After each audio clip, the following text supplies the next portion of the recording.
Health Sciences Division trains both nursing and allied health, and we offer programs in 16 different health sciences disciplines. We have 10 associate degree programs, 1 entry-level certificate program in medical assisting, and 8 advanced diploma and certificates. And the 8 advanced diploma and certificates are programs where healthcare providers come back to us for additional training.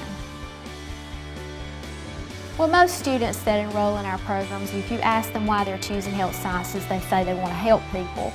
And, you know, oftentimes our students have had these experiences in a healthcare setting where they were being provided care by a healthcare provider, and that's attracted them into the discipline. So, you know, not only do they feel like there's some job security and that the healthcare jobs will be needed, it's also a way that they feel like they can give back, particularly if they've had that same kind of experience in the hospital where someone has met a need for them. I think probably one of the things that students get most excited about is our simulation areas. Many of our programs are participating in simulated healthcare experiences here on our campus.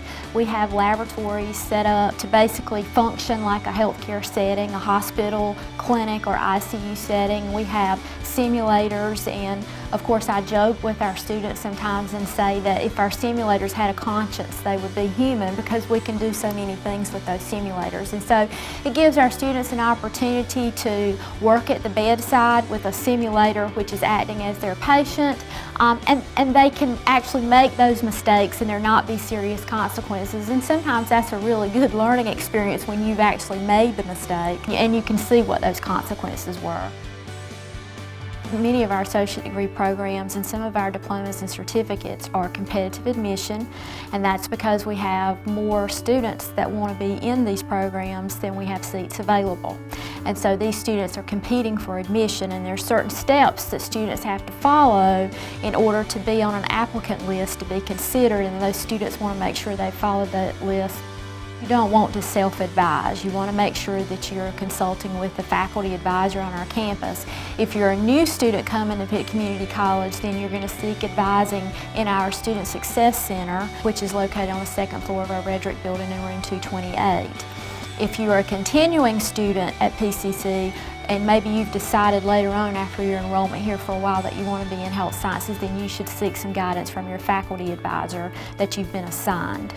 We try to use a very objective process for selecting students into the competitive programs, and essentially what we will do is give you points for the general education courses that you've taken that are a part of the program of study that you're looking to enroll in, and we rank the students according to the points that they've earned for those courses, and then we select the top number that we, whatever number we can take, we select off the top of that list when they're ranked. To give you some numbers as an example, we have a capacity of 200 students in our nursing program. We generally have 300 or more applicants for that one program.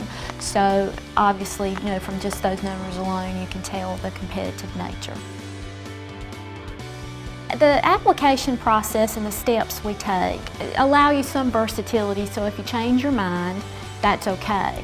But I think one of the best experiences students can have in terms of exploring health careers is to enroll in our HSC 110 course, which is an orientation to health careers. And in that course, those students are going to get exposure to all of the disciplines that we offer here at Pitt Community College in healthcare. They get to meet faculty, they get to meet students from those programs and really hear some firsthand knowledge and experience from those individuals. And so it gives them an opportunity to explore a variety of healthcare disciplines that in many instances students didn't even know existed until they came to Pitt Community College. It also, because we have limited numbers of seats in programs, it gives students an opportunity to maybe pick 2 or 3 careers that are a fit for them. And so, we're avoiding putting all our eggs in one basket. If they feel like that there are 2 or 3 options out there that they would be very happy with, then they could potentially apply for more than one program and certainly increase their likelihood of getting accepted into one of the options that they've chosen. It's not a difficult process if you follow the steps, and we have steps outlined on our website in a health sciences orientation. It's very easy to find. And consulting with that faculty advisor, either in our Student Success Center or if you've been assigned an individual advisor, that's a key, because they're going to be able to direct you into taking the correct types of courses that are going to be applicable to the programs that you're interested in.